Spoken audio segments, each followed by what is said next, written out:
Ozi a bụ ozi na-ezi Lolo Nneka Chimezie. Onye mara Lolo Nneka Chimezie ya biko onye atagara m ya na vidio mma atagukwu ya na TikTok no ebe a ka mma mụ na ya bụ friend. Lolo Nneka Chimezie, ozi a na-eziga ana m eziga ka ezigbo nwanne gị, na-ezukwa gị ka ezigbo nwa afọ Igbo, na-ezukwa ya ka onye nọ n'arịrị kemgbe ndị ọjọbọ nọ n'ime IPOB ji wee na-emegide m nwa bụ nwaanyị nkwọ.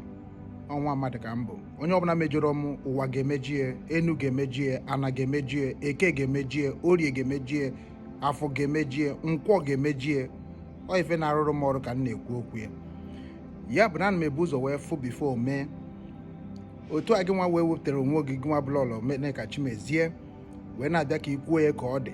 Ịma na eziokwu na-agba agba na ntị mana asị na-atọ ụtọ. Ana m agwa gị ezie n'ezie ife ị na-ekwu bụ otu a ka ọ dị.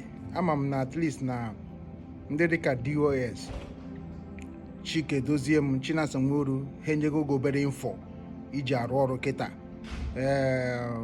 Nwanne anyị nwoke bụ barista Ifeanyi Ejiofor enyego gị ntụziaka ka ihe si aga.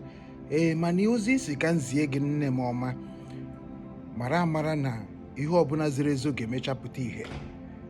Atụmatụ m ga-enye gị bụ atụmatụ nyere Simon Ekpa.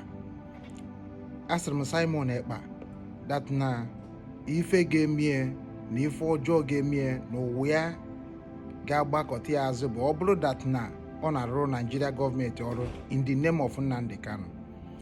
Na mma agwakwa gị okwu ahụ ugbu a. Ọ bụrụ na ihe niile na-eme anyị wee na-ekwu okwu maka gị na-asị ka ege ntị n'onu, ọ bụrụ na ị na-eme ife a niile maka Nigeria gọọmenti, ọ niile eme ka ị wee nweta uru, ma ọ bụ niile eme ka ị nwee dị popular wee nwetebe ego na soshal midia, ọdịda gị ga-aka nke ndị dara ada. Ndị Igbo ga-akpọ gị asị, kpọọ ezinụlọ gị niile asị, kpọọ ụmụ gị niile asị, anọ ga-eme ụmụ gị niile afet. Ọmụnwa bụ Okechukwu Ugwu Nwankwọ n'Ohe Nsụka, bụ onye Amaji Ụmụakashi nke dị na Nsụka n'ime Enugu ala Igbo anyị na-ekwu okwe ka ọ dị mma ọzọ. Anọ m n'ala Hamburg, Germany wee na-ezitere gị ozi a. Ọmụnwa bụ former national coordinator of IPOB in South Korea, bụrụkwa a former coordinator, zonal coordinator of IPOB in Ukraine, bụrụkwa a media moderator of IPOB Global nke Maazị Ọfọma bụ onye isi anyị. Ihe nji agwa gị ihe a bụ na esoghị m na-akpọ ụga na social media, esoro m agba egwusi, esoro m ekwugheri ka ụmụ nwaanyị. Enwere ike okwu m ọ na-asa ndụsọ ha bet ọ bụrụ na ịtụkwuru ana wee gee m ntị n'onu, m ga-agwa gị jụọ Chike Dozie m onye mbụ, jụọ even Ifeanyi Ejiofor. Ifeanyi Ejiofor mejọrọ IPOB site na ụzọ dị iche iche, nke bụ na m ma agwa gị ya na ọ bụ na oge ruo and mụnwa ga-emekwa ka ị mara dat na anya dị n'ebe ị nọ kịta. Ị na-ahakwa eme ihe a ka iwe megide Nnamdi Kanu ọ ka iwe megide IPOB, ị ga-ada n'ụzọ. Gbaa mbọ fụ na ihe ị na-eme ka ịzọ Igbo ndụ. After all, ịbịa na Biafra enwere Igbo nation, maka na ndị dịka anyị can never forgive in this struggle. Ọ bụ na ya nwụrụ, ndị ire anyị nwụọ na this struggle, and anyị ji obi anyị niile na akwara anyị niile wee na-agba mba. Afụrụ m agwago m ga-esendgo message many times ka ị kpọọ m ka m na gị kpaa, ma ọ bụ ka m mee gị invite na my program ka m jụọ gị ọtụtụ ajụjụ gbasara ihe ị na-ekwu niile eme na be nna m. Ọmụnwa bụ Obinwannem ndị Igbo. Ịbịa na the whole 5 steeti nke Imo steeti nọ n'ime, nke Anambra steeti n'ime, enwere m ndị m na ha na-arụkọ.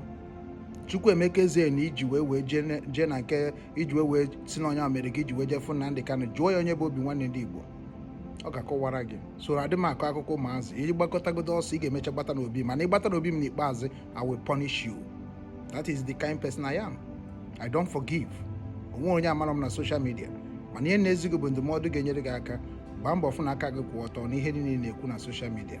Ana m agwa gị eziokwu, maka na anyị nwa bụ ndị reality na ezi ozi ọma. Ọ bụrụ afa ka anyị na-agba n'eziokwu ka anyị na-ekwu.